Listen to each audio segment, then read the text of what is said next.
BFM Business. 6h, 9h, Stéphane Soumier réveille la planète éco. Good morning business. Patrick Lévy-Veitz est avec nous. Bonjour Patrick Lévy-Veitz. Bonjour. Vous avez énormément de casquettes. Vous écrivez des bouquins sur les lapsus notamment. Ouais, ça m'arrive. À mes heures perdues. À mes heures perdues. Vous intéressez à notre langage, mais ça me passionne. Vous comprenez bien. Hein, par la longueur de journée. Ça m'étonne pas. Ouais, oui, absolument. On va regarder. Mais là, c'est c'est ça. Mais là, c'est la fondation ITG qui. Oui. Voilà, vous êtes président de la fondation ITG. Travailler autrement vers les nouvelles formes d'emploi. Alors, on le dit d'un mot. Votre vrai métier, c'est de faire du portage salarial. Oui. On va pas parler là du portage salarial, hein, parce que c'est un des éléments qui peut aider à travailler autrement. Mais il y en a 100 autres des éléments qui peuvent aider à travailler autrement. Et si certains d'entre vous vont être séduits par ce que raconte Patrick Lévy-Veitz, je vous le dis juste d'un mot, allez voir un comptable. Et le comptable, il a 1000 solutions. Et aujourd'hui, comment dire, les structures juridiques de l'entreprise française vous offrent 1000 solutions pour prendre votre indépendance et votre autonomie. C'est votre conviction, Patrick Lévy-Veitz. Il y a une aspiration de la part des salariés français aujourd'hui à l'indépendance et à l'autonomie. Dites-moi pourquoi et comment ça marche. Alors d'abord, il y a une aspiration, et puis il y a aussi le fait qu'on subit une crise de plein fouet, que le chômage est de masse, et que il y a deux solutions, soit vous vous tournez les pouces, soit vous essayez de trouver une solution. Absolument. Et donc il y a deux catégories de professionnels aujourd'hui, deux catégories d'âge. Les jeunes qui trouvent pas d'emploi, qui trouvent pas d'entrée, de la possibilité d'entrer dans l'entreprise, et toutes ces générations, on va les appeler du web, qui sont construits parce qu'ils ont vu leurs parents ou leurs grands-parents au chômage. Ils ont compris que le rapport à l'entreprise était différent et qu'ils ont, disons-le, un rapport consumériste au travail. Je te donne quelque chose, tu me donnes quelque chose. Et pour ça, ils acceptent, ils souhaitent même souvent ne pas rentrer dans l'entreprise. C'est assez étonnant. Et puis il y a une deuxième catégorie. Ceux-là choisissent. La deuxième classe d'âge, évidemment, sont les seniors. Ceux dont nous faisons partie, Stéphane Soumier. Absolument. 45 ans, hein, mesdames, messieurs, n'oubliez pas. 45 ans. On nous dit tous les jours, il va falloir travailler plus longtemps. Et au-delà de 45 ans, ça devient 50 en tout cas, ça devient très compliqué de retrouver un job. Qu'est-ce qu'on fait? Et là se pose la question de l'enjeu culturel de ce pays.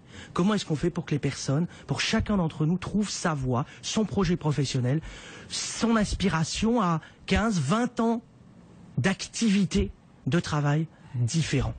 C'est ça, parce que ça peut se faire comme ça. Ça peut être 15, 20 ans d'activités différentes, ça peut être là ma deuxième ou ma troisième vie au travail. Je vais construire en toute indépendance aujourd'hui. En indépendance et avec toutes les formes, comme vous le disiez, ça peut être en indépendance, en autonomie, avec d'autres. Les groupements d'employeurs, c'est une façon de traiter au sein des groupements d'employeurs. Vous avez les coopératives d'activité, vous l'évoquiez. Il y a l'entreprise, l'auto-entrepreneur, tout un certain nombre de dispositifs. Absolument. Qui fait que vous êtes conduit pour une partie, ou vous le souhaitez pour d'autres, vous êtes conduit à rechercher une activité d'une autre nature. Est-ce que je peux dire que le premier responsable, c'est le Code du travail, qui a transformé le travail salarié CDI en France en une véritable forteresse qui devient imprenable aujourd'hui. Non, ceux qui veulent y rentrer. Non, je ne partage pas ce point de vue. Alors allez-y, je pense que c'est d'abord culturel. C'est un phénomène européen. Quand c'est plus profond. On vient de sortir donc à l'occasion du lancement de la fondation ITG, on lance une étude, on a lancé une étude, on a regardé en Europe. Toute l'Europe est fabriquée de la même manière. Pourquoi? Parce qu'on a vécu les 30 Glorieuses, qu'au début du siècle, on avait une économie et tu vois, on le dit souvent, c'était ni l'économie britannique, le type anglo-saxon, c'était rénan. On avait un capitalisme rénan. Et là, c'était le paternalisme. On s'occupait des gens. Le patron, c'était sa deuxième famille. Sa boîte, c'était sa deuxième famille. Ça n'est plus possible parce que la volatilité de l'économie et donc des résultats et donc des entreprises et la rapidité avec laquelle les entreprises doivent bouger, évoluer, fait que, on sait aujourd'hui que dans une vie, on aura plusieurs statuts, plusieurs types d'emplois et on n'aura plus pendant 25 ans un CDI. Donc la question, elle est d'abord culturelle, elle est d'abord une évolution profonde de nos mentalités. C'est absolument passionnant. Et alors, grâce à vous, c'est 15% des travailleurs européens aujourd'hui, ces statuts d'indépendance. Et attention, c'est pas de l'intérim, c'est bien de l'indépendance. 15% des travailleurs européens, seulement 4% en France, c'est ça les chiffres que Non, c'est un peu plus. Non, parce qu'il ne faut pas confondre l'autonomie où on essaye de céder d'une structure.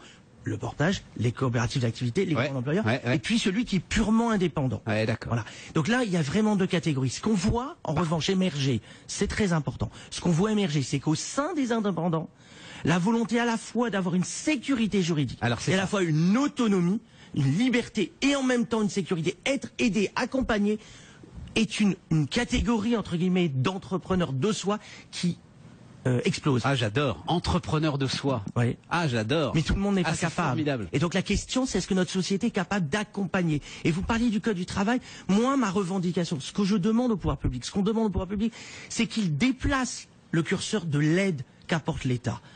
Si chaque personne, quand il a une volonté de prendre une part, prendre ses risques, De son autonomie. de Ouais, son de ses autonomie, risques. avait une part de sécurité qui lui était accordée, on aurait sans doute une évolution culturelle du pays. Il y a des moyens simples d'organiser ça.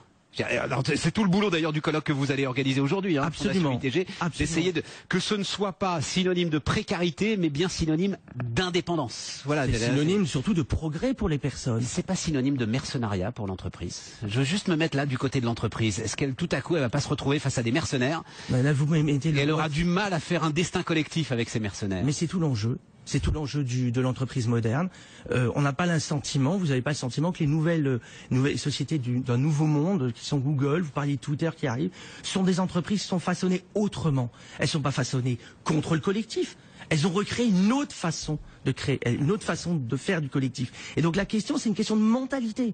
C'est une question profondément de mentalité et d'évolution. Demandez à nos gamins, à vos gamins, eh ben vous savez bien, ils tweetent, ils fonctionnent, ils ont une autre façon de créer du collectif. C'est ça notre question. Dernier point, et c'est sans doute celui qui me passionne le plus, c'est qu'à partir du moment où je travaille pour moi, enfin, juste pour la croissance du pays, si je travaille pour moi, j'ai le sentiment que je vais travailler plus, que je vais travailler mieux, que je vais être plus efficace, que je vais trouver moi-même des éléments de compétitivité et de rentabilité qu'aucune structure ne peut trouver à ma place. Non mais d'abord, c'est vrai ça.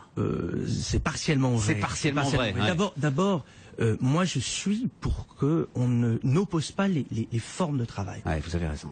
Être un salarié en CDI, c'est formidable. Mais si j'ai à un moment donné une difficulté ou si j'ai une envie différente, alors à ce moment-là, je peux choisir un autre statut. Juste un point.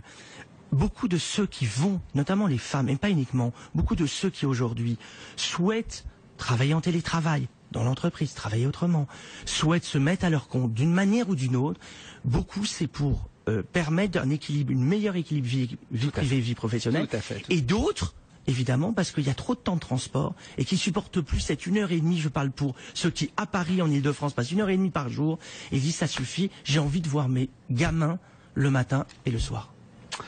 Fondation ITG, hein, voilà, allez voir ça si ça vous intéresse, on pourra en parler des heures, à chaque fois ces sujets fondamentaux comme ça qu'on balaye en 5-6 minutes, mais merci beaucoup Patrick Lévy-Weitz d'être venu nous voir, donc président de la Fondation ITG, 8h dans 2 minutes.